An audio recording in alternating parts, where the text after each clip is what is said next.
Alright, so this is the GSE shop. This is a little preview of what I ended up with.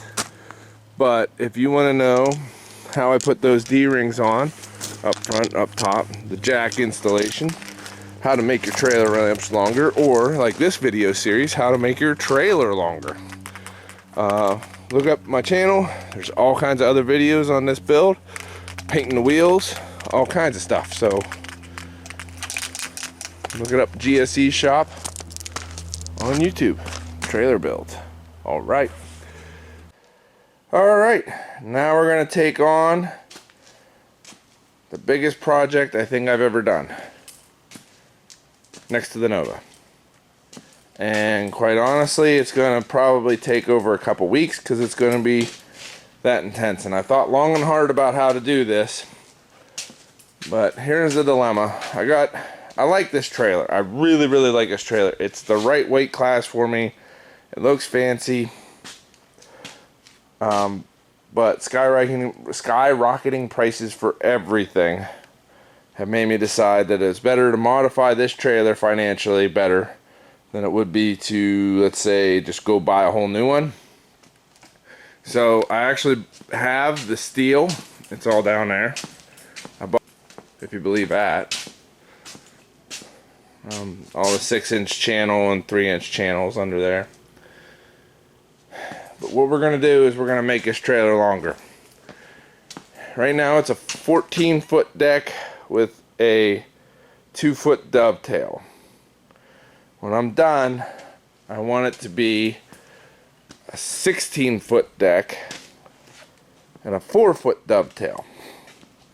And the reason is I want to be able, like, first off, to put the tractor, like that tractor on with the backhoe on, I never realized my first buy, I used to always just slide the bucket up against the front, and that was good, you know, good to go, rock and roll. But I put teeth on it, and the teeth come on and off, but they're only about that long. And whenever I put the tractor up against the bulkhead with the teeth on and went down the road, next thing you know, we're doing the sway and the wag and the swag and everything else, and it was really dangerous. And I didn't realize that I was always that close to being out of control with the tractor on this trailer. Plus, this trailer, the way it's set up right now, I cannot haul a full-size crew cab pickup.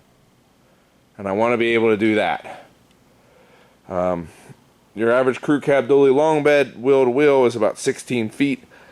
I have 16 feet to there, and that's if I stand one tire up on the bulkhead and one tire here. I just want to be able to haul anything that I could need, and that starts with those. So the first job is, like I said, I got kind of overzealous and backed this thing the whole way in. It's actually to pull it back outside, get that broom, sweep this off, tear this deck off. I'm going to split it.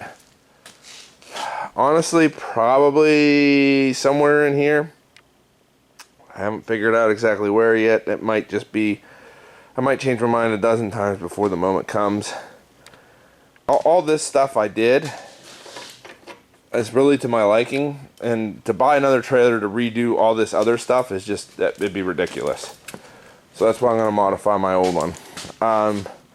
I might wire wheel it and give it a quick coat of paint too. We'll see how ambitious I get by this is all done. This might even, like I said, this probably is not all going to happen this weekend.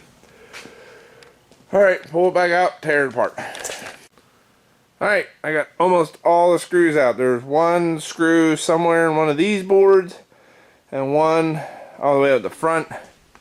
I got the angle iron clamp rails off. Let's see if we can take it off. Alright, we got them all off. Now let's take a little tour, and I'll show you what I'm thinking.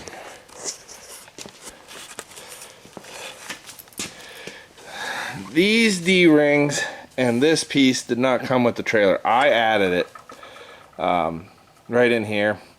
See where I braced this up, brought these angle up so that way this 10,000 pound shackle can live up to its reputation. And then I tack welded it to here, trimmed the boards down so they'd all fit back in. It was all hunky-dory. I'm gonna cut this off on both sides. I just welded right here. And then probably cut this out. I'm not 100% sure how I'm gonna get that done, but follow me with this. Once I get this cut out, this whole center brace will come out. And then I'm gonna split it here and move the back part off, weld in another 2 feet, weld in another 2 feet, weld in another 2 feet, 2 feet, and then I'm gonna have to figure out my angle up here because it's gonna change a little bit because I want to keep this height off the ground for my ramps to fit and whatnot else. So I'll measure that before I cut it off, and then everything's just gonna come back, and then I'll weld this brace in, extend those out 2 feet, we'll be good to go. It'll actually decrease the, I don't know if it's a departure angle, it's more like a rollover angle. Probably cut it in about half, but we'll see what that angle is when we're done with it. Alright, and that'll be the 2 feet in the back. Now for the front, remember I said I wasn't 100% sure what I was going to do it? Well, now I'm pretty 100% sure. Because what I'm going to do is I'm going to support the trailer on this brace, on this brace, whack it here, whack it there, probably roll this end back 2 feet, put in 6 inches and another cross member. I've been thinking about this for a long time, so I think I got almost everything figured out. Almost. We'll find out what surprises lay ahead. Alright, wash it, and then next time you see it, probably back in. Alright, after the bath, it looks a lot, actually it looks a lot better. Most of the peeling paint is gone, and it's just the rough weathered paint that's left.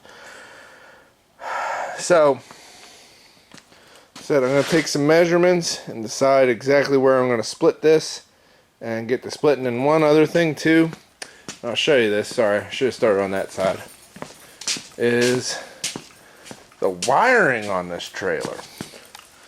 I am not a fan of. I don't like those splice connectors.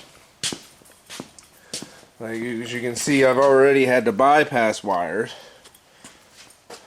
There's more of them splice connectors. More of them splice butt connectors. I don't like this thing and how it's situated, all this. So, if you're worried about the wiring, don't be, because my plan was to chop it all out anyway and start over again. You know, like even this is sketchy at best. If you take that cover off, it's all kinds of butt connectors and crazy stuff in there. I'm going to replace it with one of those terminal blocks, and then I'm going to run a separate wire, I think, for just about everything.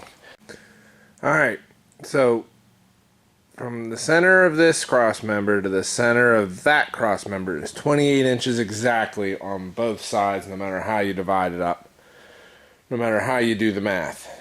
Now, what I plan on doing is taking 14 inches and chopping it. I'll take that D-ring off and that D-ring. The way I'm going to cut it, I've thought about this.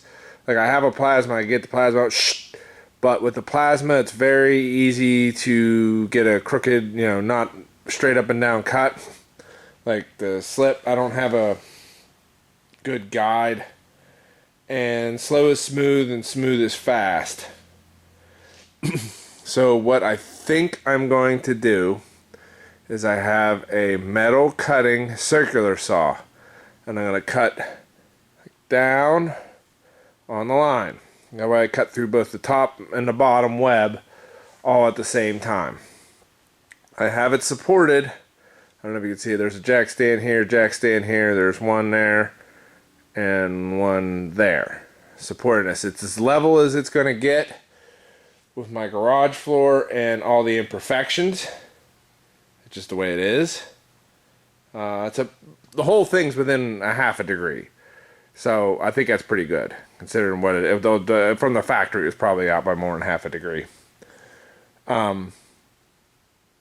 So I'm going to take those brackets off, mark my line, and let's, you know, say a little prayer and get to cutting. Once it's cut, but we'll see how it goes.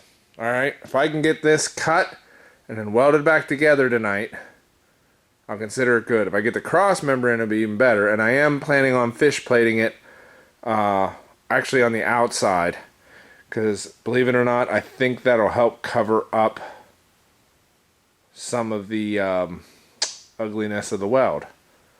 You know what I mean? We'll see. That's a thought right now. It could change. All this is subject to change, except for, you know, once it's cut, I kind of have to weld it back together there. Alright, nothing to it but to do it.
No, once I cut it, there's no turning back.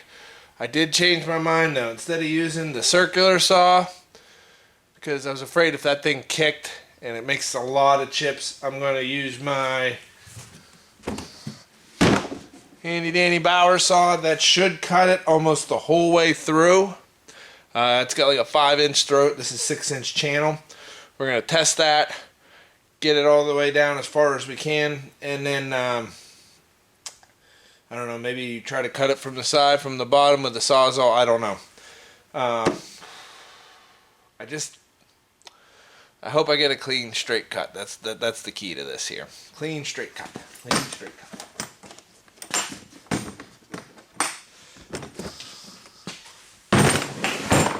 Oh crap! I gotta cut that wire.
I should have put a jack under the back.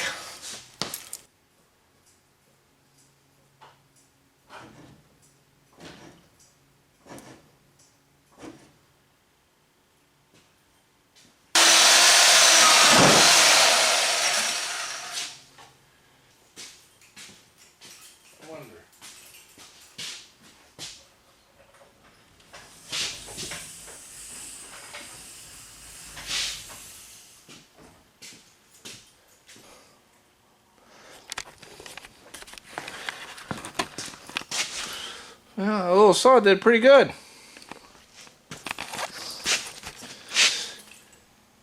Oops, sorry, I didn't mean to zoom in. Got right through it. I hadn't actually anticipated it like rolling back, like all the weight transferring to the back. So if you do this at home, put a jack under the back too. But the nice thing is it made it easy to roll. Alright, looks like somebody's here to see me. Hi, Dad. Look what I found. Alright, I went ahead and beveled the edges and ground back the paint. Got it all nice and smooth and cleaned off. And then to show you what I'm thinking, here's what I got going on. This is how I'm going to clamp it, and I'm going to tack, tack, tack, tack all over the place. The idea is that this will hold it, this one will hold it straight across, and then this one will hold it so that it's parallel. Now you may be asking yourself, why wouldn't you have clamped this one on the bottom so whenever you put it on you could just set it on and it'd be a lot easier to clamp down? And you're right, it would be. But here was my thought. These steels, they have, I don't know, call them tolerances where they can vary a little bit. And I ran into it with the back ramps whenever I redid those. I have a video on that too, making them ramps longer. If there's going to be a step, I want the step on the bottom where it's less noticeable than on the top. So I want the top to be flush straight across no matter what. And just like most things, they say, you know, 90% of a good paint job is sanding. You know, sanding your primer and stuff like that and getting everything completely level. Spraying the paint is the easy part. Well, I think it's the same thing with welding. Your setup and your bevels and everything are the hard part. Laying in a nice bead comes easy after that. But alright, I'm going to cut some steel and see you back in a minute.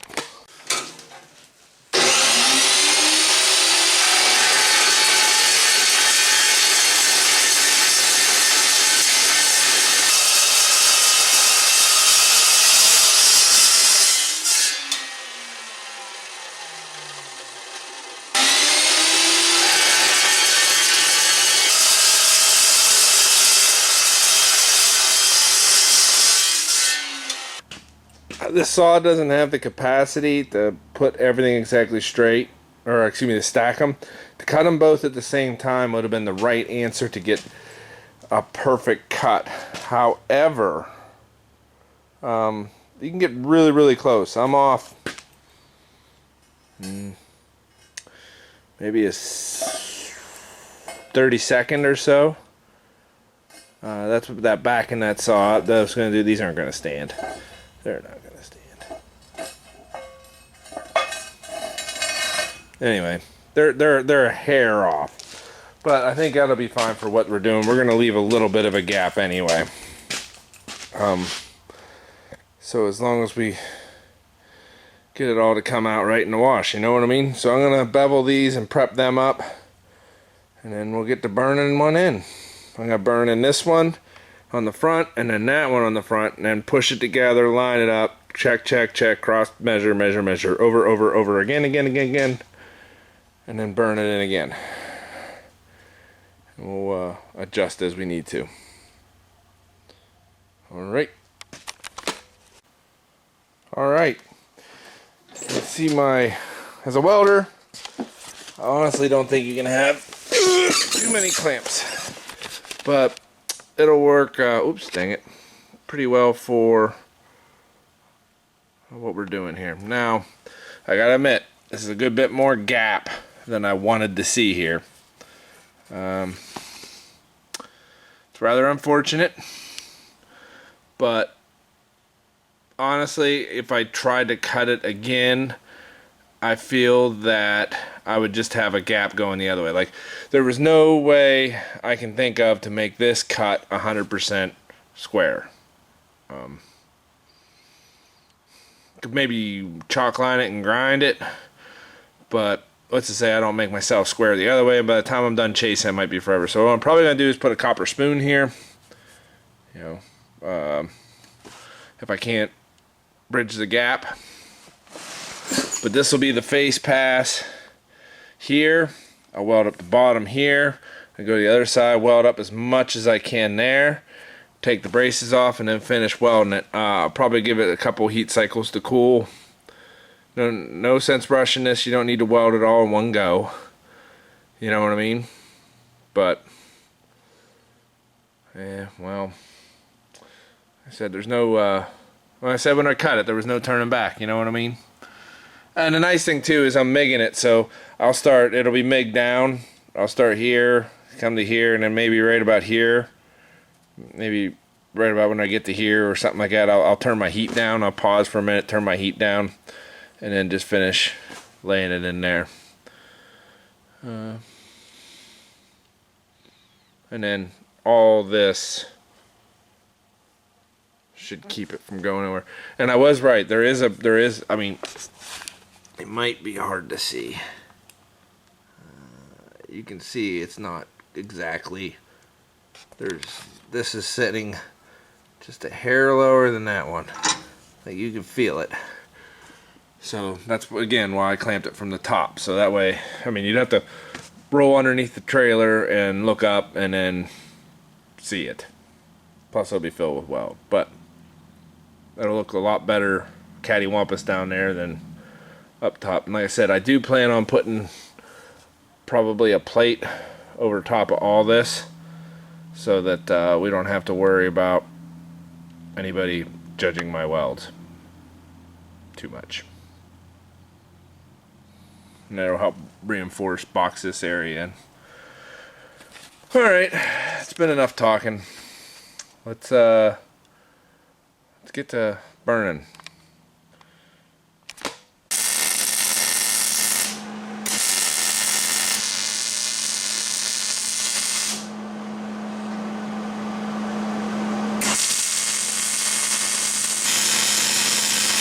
So I had a little trouble with some porosity, but not bad. I mean, it kind of sucks. You can tell where I started and stopped. But that top especially, that's about perfect. Got good heat affection. I'll let that cool. I'm going to go eat some, then we'll weld up. Take the clamps off. We'll clamp up the other side, zip it in. And then I'll come back over here, weld in the back side, and then weld in the back side of that one. That's probably it for tonight. Because probably late anyway. We'll see. Alright, bye. Well, the second side burned in a little better than the first. Which, you know, is par for the course. I'm starting getting the hang of it better.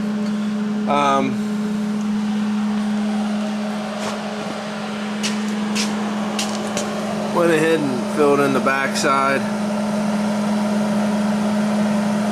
Kind of got screwy at the top, but made up for it a little bit. You ain't gonna see most of it anyway. I'll probably actually end up grinding most of that flush just to keep up appearances. You know what I mean? Grinder and paint make me the welder I ain't. But yeah, I got a good heat affected zone. But yeah, we'll get this done. It's getting kind of late. And, you know, I know most YouTubers like to say, oh, it's only like 1 in the morning, blah, blah, blah. Well, it's like 8 o'clock, which doesn't sound real late unless you're used to getting up every day at 3 a.m. That's what I do. So when 8 o'clock rolls around, it's like midnight for most of these guys. But we're making good progress. So if I get this part done this weekend, that'll be good enough. And then next weekend, we'll tackle this back side here. which I think about more and more. You can see some of their booger welds. Like their welds are kind of, yeah. Know what I mean? And for those of you who are saying I should have like Z cut, Q cut, M cut, B cut, Z cut, D cut. Honestly, I mean, I'm going to plate it anyway, which is more than they did. And I know this is just the tongue and it's not, or excuse me, the dovetail, and it's not as stressed as the rest of the trailer, but I'll definitely plate the front. And I think that'll be plenty. I've helped do locomotive frames, and this is pretty much the exact same thing we do. Cut a chunk of C channel off, weld a new piece of C channel in, and then fish plate it a little bit and call it done. Know what I mean? If that's good enough for all that millions of tons of freight, it's good enough for me. Kind of just letting this cool down. I'll let that cool. Give it about another 10 minutes and then we'll zip the rest of it in. Alright. Well, from here to there, and from here to there, I got 1/16 wider here, 1/16 of an inch, which I could probably take it all apart, grind out a little bit, get that 1/16 of an inch back. But honestly, I think that's pretty good. You know what I mean? I hate to be that guy, but I'm gonna be that guy and just say, yeah, good enough. Because I'm gonna wait for my dad tomorrow morning. I don't see why it'd be a big deal, but we're gonna check it cross to cross. I just yeah. I just can't hold both ends of the tape right now, and it's 8:30. But yeah, like I said, some of it turned out pretty good. Some of it not great looking, but it'll hold. You know, I think it's pretty good though. Pretty good. And then I'm going to sit back and contemplate on whether or not I want to do the backside this weekend or let that for another time. Maybe I'll cut it off and then go and contemplate over it for a while.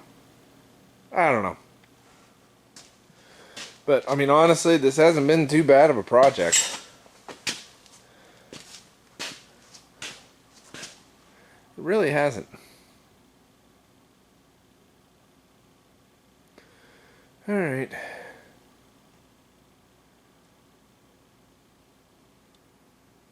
Let's shut her down for tonight. Alright. Have a good one. So, funny story. And my dad just left. He came over for a minute. And I clamped all this up last night. I got clamped over there, clamped over here. Got it as good as I can. Like I said, I'm a 1/16 off this way as opposed to that way.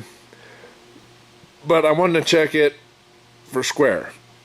We were going over these two cross members, and what was funny is measuring, I was 5/8 of an inch out of square.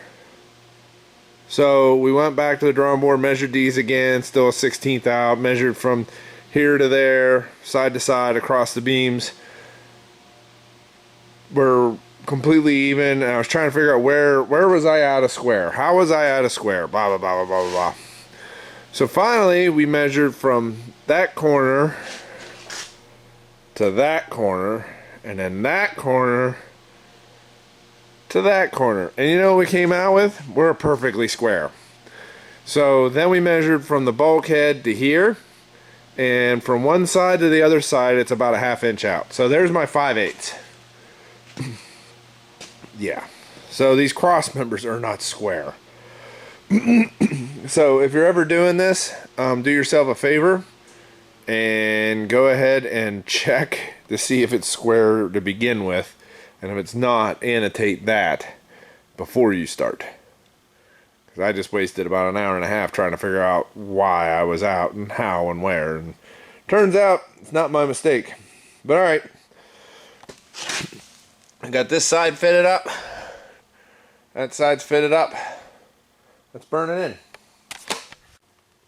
Some of them welds is going to be a shame to cover them up, but, you know, got to do what you got to do. Anyway.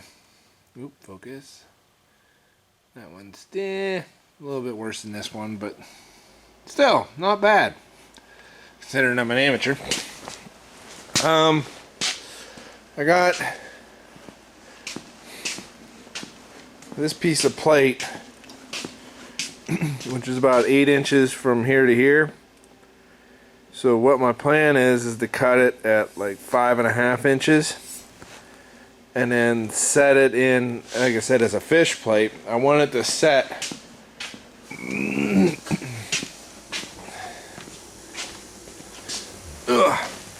just inside. You know what I mean? So I got a little bit of meat exposed here and a little bit here. Probably have to grind just the outside edges of these welds down. And then I can fit my plate, zip it, grind this all smooth so it looks like nobody was here. And then I think I'm going to add my center cross member, which I got a plan for that too. As far as warpage goes, there's very, very little. I was playing with my angle finder. That's at a 1/2 degree, that's at a 1/2 degree, and that's at 1 degree. So there is a little to it, but it's a 1/2 degree, which I'm pretty stoked about. You know what I mean? I really don't think I could have done that too much better. I didn't play with this side, but for some reason looking at that side it looked like it was a little cattywampus, so I decided to check it. Turns out, you know, this side matches this side, and that's just off it. It could even be a little bow in the way the steel's for. This is hot rolled steel, so it's not, you know, it's not machined perfect, despite what you might think. So yeah, I'm gonna work on the front there while I contemplate this back here. Try to come up with a plan. Okay. So right in here was the seam, and there's my plate. Zip, zip, open on both ends. Why, you say? Because I found whenever you try to make something watertight, all you do is guarantee that the water can't get back out. So even though it'd be a little more difficult to paint, if I get any paint at all, it'd be less likely to rust through. Here's another one. So weld seams right here. Might turn the heat up just a little bit on this next one. I think I was a little cold here, but I mean, not bad. It'll work. Good enough for the girls I date, you know what I mean? This one had a little more gap. I used magnets. That one holds itself in there. Just shows you, like I said, the steel isn't consistent the whole way through. That and my cuts probably aren't 100% consistent. Alright, zip it in. Alright, plate, weld. It's all good.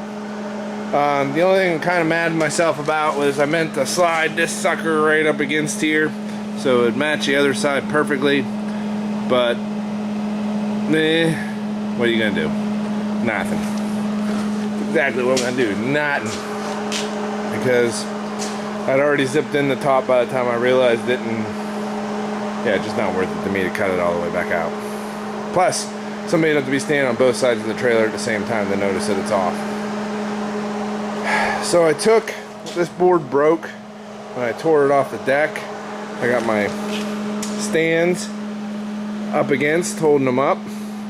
And the idea is that they should be level enough to hold up the cross member I'm going to make. I'm going to cut it out of a piece of channel I got over there. I got another piece on the rack. A piece of channel that measures exactly 78 inches in between the two.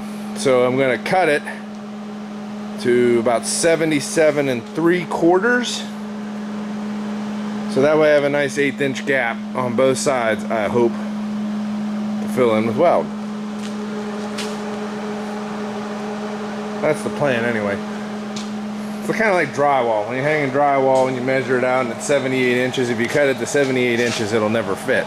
So you cut it a little bit shy and then fill the rest in. And that's what I intend to do. And I looked at all the rest of these. They're welded on the top, the back side, and then from the inside they're welded on the side and then down to the bottom. They're not welded overhead. So I'm going to continue with that tradition. But what's nice about having this setup is I should be able to lay it in here, square it up. I mean, as square as it can be. We already established that these are not square. But we'll make it match. And then that way I'll have enough cross members. There won't be like a bow or anything in the floor. Yeah, it's kind of nerve-wracking to cut it apart, but if you think it through, it's not that difficult. And you use proper, well, I'm gonna have to hit this one too, proper welding techniques. I watched there's a guy on YouTube who cut apart his PJ trailer and did basically the exact same thing I'm doing. And he had this Harbor Freight stick welder, and he was welding with the stick welder down and capturing all that slag. And he was a hot shot. This trailer might move, you know, once a month throughout the year, if that. Might move once every 2 months. But it doesn't mean I can't do it right. I'm welding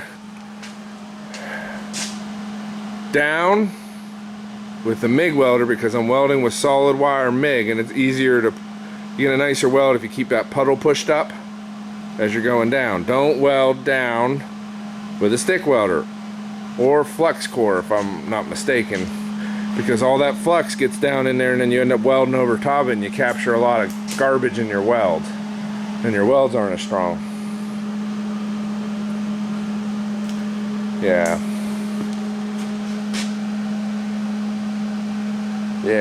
I'm liking this. This is exciting. This is one of those test your metal projects, pun intended. Metal. So between the front edge here and the front edge here, it's 20 or 52 1/4, which puts us at 26 1/8 to the front edge of this one. Make sure you're square. I think these are 28 inch centers. Actually, if I remember, there was 28 inches between these two. So 26 1/4 from this distance. Can't tell. And you definitely won't tell once I have wood on it that it's not all 28 inches. But it should be more than enough to support whatever I put on it. Oh, and I did cut it a little short, and it was a good thing. Actually, I cut it 1/8 of an inch short. I chickened out. You can always cut a little more. But if you look down there, you see that gap? Yeah, that sucker's wedged in there. I could probably pull them boards out and that sucker would stay right there. But let's go ahead and zip it in and pull them boards out, probably. And then I think I'm gonna call it tonight. I've had 2 pork shoulders on the smoker for all day. And I need a shower, and I need to think about the backside there. So I'm gonna this is a good stopping point. Plus, right now, if I can slap a coat of paint on it once I'm done. I do plan on doing that. Slap a coat of paint on this front. I can do that tonight, and then I can go ahead and once I cut the tail end off, I can pull this trailer out for the week I'm gone, and Wifey Poo can park her car in here. Plus, I gotta fix a flat on it. So there's all kinds of stuff going on. But for right now, we're gonna zip it in, slap some black on it. What's it that we say? Say it where paint it black and don't look back. The railroader term. I work for Norfolk Southern. Yep, paint her black. Let's go. All right, I got her zipped in. Zip. Zip. Oops. Sorry, I didn't mean to shake you so bad. And like I said, Well, on the inside too. You can see that. I can show you this one here. Yeah, not bad. Like I said, that's as far as I'm going to carry it tonight. We're going to take a break. Take a break. I'm not sure if I showed you this, but I got this painted up last night. But it's the next morning. I had some chores to do. I got plenty more chores to do. But I want to get at least this back end cut off before I leave for my business trip. And I think I come up with a plan of what I'm going to do. Right now I got a jack and a jack supporting the back end. And then these floor jacks are underneath this tail light box, which, believe it or not, is pretty stout. They're like, I don't know, 3/16 steel. It's not, doesn't look like a quarter. It's bigger than an eighth.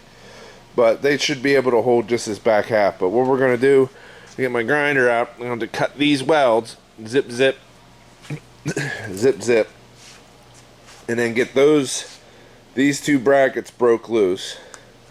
I said I built this. I did this a long time ago because I wanted D-rings on the back. And then we get my Sawzall with my super long blade out.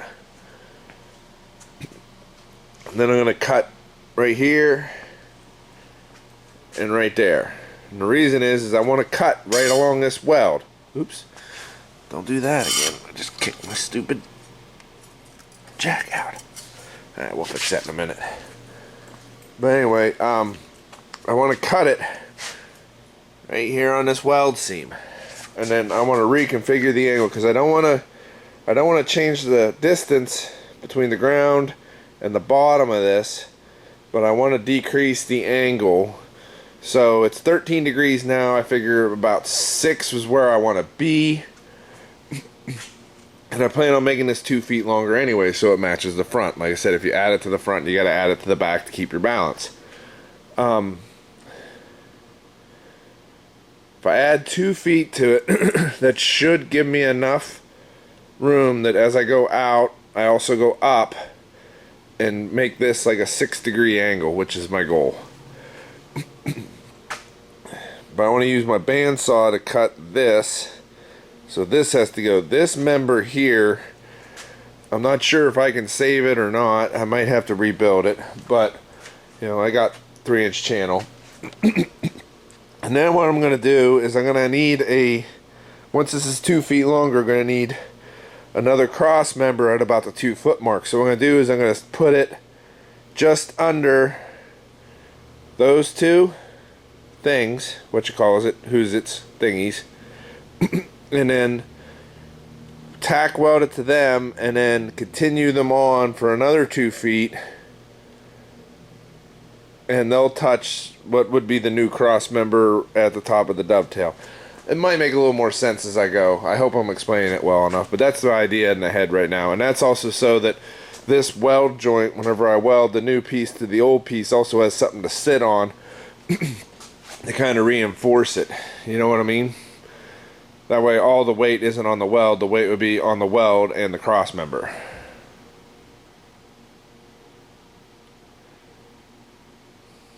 That's the way I see it all playing out.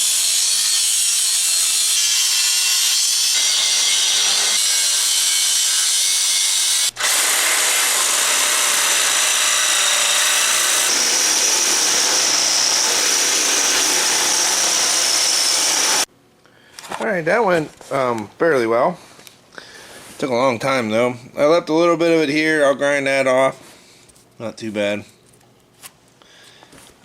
But the big surprise is, and I was worried my welds weren't going to hold up. You can see right there, it's even indent. I don't think that they back welded this. I think they just welded it from the outside and called it done. Know what I mean? This side won't need as much cleanup, but pretty good. So whatever I'm doing, probably making it stronger. That's the idea. We might do 1 or 2 more things. Like I said, I'm going to set myself up for removable fenders. I'm not going to do that today, but it's easier to weld on the frame here and here without the boards on. So I might as well do that. That'll be next week. I'm gonna clean this up, saw this puppy off on the back, and then roll her back and get ready to go out of town. Yeah, I didn't do them stake pockets either. Those were like that. Actually, I don't even know why you would do stake pockets like that. Should be on the outside. Anyway, not gonna worry about it. Get out the portaband, chop it. Or actually, let's get the grinder first, and then let's get the portaband, then we'll chop this sucker off.